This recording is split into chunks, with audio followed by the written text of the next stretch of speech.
뿌리 깊은 큐티 골로새서 1장 2절 말씀 세 번째 시간입니다. 골로새 지역 안에 있는 성도들 곧 그리스도 안에서 신실한 형제들에게 편지하노니. 우리는 지난 시간에 예수님을 믿는 골로새인들을 성도라고 부르는 바울의 의도에 대해서 살펴보았습니다. 성도란 하나님을 위해 그리고 하나님에 의해 구별된 자들이라는 사실 배웠죠.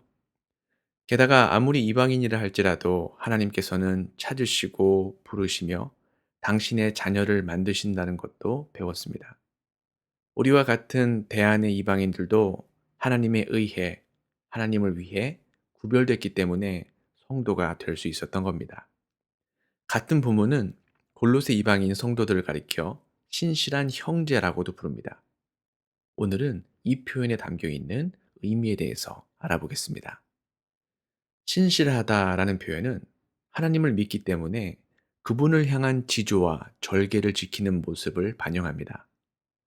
마치 춘향이가 잠시 떠나 있는 이도령을 향한 절개를 변사또의 핍박 속에서도 지켜냈듯이 성도들도 잠시 떠나 있는 그러나 반드시 다시 돌아오실 신랑 예수님을 기다리며 세상의 핍박을 견뎌내는 모습을 연상하면 됩니다.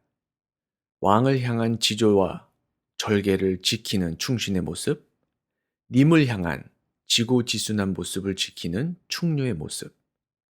앞으로 알아보겠지만 골로새 교회는 잘못된 교리를 전달하는 자들의 영향력 아래 있었습니다.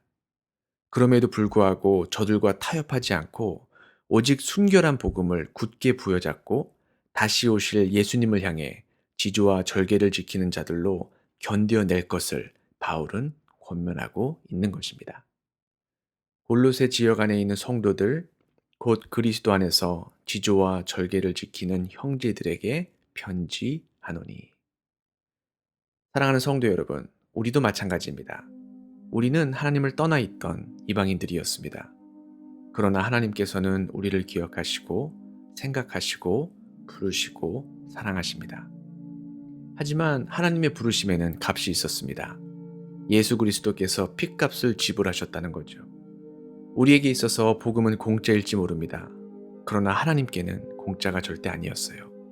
당신의 아들 예수 그리스도께서 인간의 죄를 짊어지시고 인간을 대신하여 매질을 당하시고 인간이 죽어야 할 자리에서 돌아가셔야만 했습니다.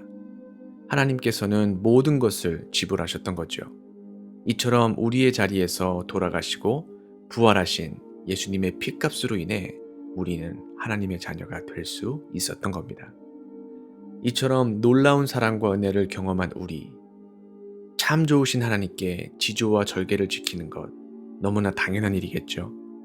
아무리 세상이 우리를 힘들게 할지라도 우리는 오직 하나님만 의지하고 오직 하나님만 바라보며 이 길을 걷기를 축원합니다.